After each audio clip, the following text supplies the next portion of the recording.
Video பார்த்துட்டு இருக்க எல்லாருக்கும் முதல்ல ஒரு வணக்கம். இன்னைக்கு எந்த மாதிரியான மூவி பார்க்க போறோம்னா, இது ஒரு தமிழ் மூவி. யமகாதகி அப்படின்ற படம் தான். 2025 மார்ச் மாசம் வெளிவந்த இந்த படம் வந்து பாத்தீங்கன்னா கிட்டத்தட்ட டைம் டியூரேஷன் 2 மணி நேரம். படத்தோட ஒன்லைன் என்னன்னு பாத்தீங்கன்னா, ஹீரோயின் ஸ்டார்டிங்லேயே தூக்கு போட்டு செத்துடுறாங்க. அவங்களோட பணத்தை வந்து வீட்டுக்குள்ள இருந்து வெளியவே எடுத்துட்டு வர முடியல.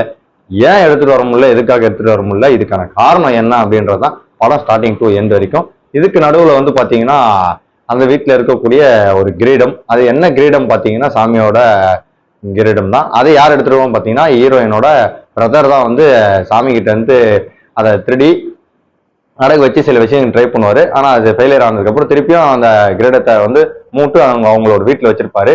இந்த பக்கம் பார்த்தீங்கன்னா வீட்டில் இருந்து பணத்தை எடுக்க முடியாதனால வீட்டை சுற்றி ஊர் மக்கள் இருந்துகிட்டே இருக்காங்க.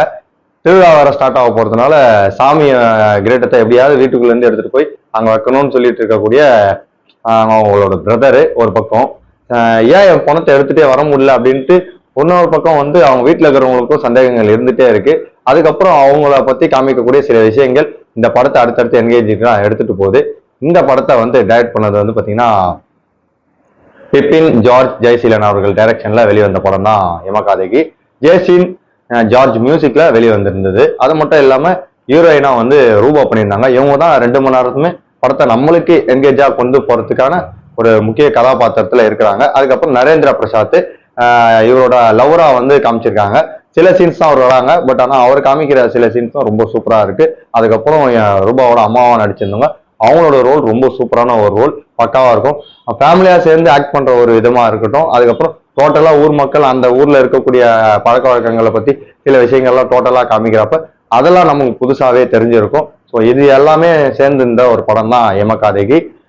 பொதுவாகவே வந்து பணத்தை தூக்க முடியாது, வெயிட்டா இருக்கும் அப்படின்னு சொல்லி பணம் கணக்கு சொல்லுவாங்க. ஆனா இந்த படத்துல பணத்தை தூக்கும் போது ஏற்படக்கூடிய சில விஷயங்கள், பணத்தை ஏன் தூக்க முடியலன்னு நினைச்சிட்டு இருக்க சில விஷயங்கள் வந்து கதையா காமிக்கிறப்ப நமக்கு ஒரு சீனையும் ஒரு ட்விஸ்ட்டை வந்து எடுத்துட்டு வராங்க. ஸோ அது ரொம்ப சூப்பரா இருந்தது. கிளைமேக்ஸ்ல எமோஷனலா முடிச்சிருந்தாலும் படத்தை நல்லா முடிச்சிருக்காங்கன்றது தான் என்னைய பொறுத்த வரைக்கும். ஸோ அதனாலேயே ரேட்டிங் இந்த படத்துக்கு வந்து 10க்கு 8 மதிப்பெண்கள் தரேன். ஏன்னா மியூசிக்கா இருக்கட்டும் சரி, ஃபர்ஸ்ட் ஹாஃபும் சரி, செகண்ட் ஹாஃபும் சரி, ஒரு ஸ்லோ அண்ட் ஸ்டெடியா எடுத்துட்டு போய் பக்காவா முடிச்சிருக்காங்க.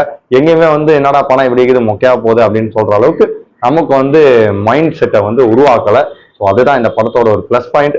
ஸோ இந்த மாதிரி அடுத்த ஹெல்த்தி ரிவ்யூவில் உங்களை வந்து சந்திக்கும் வரை உங்களை மனித விடைபெறுவது உங்கள் மணிகான்.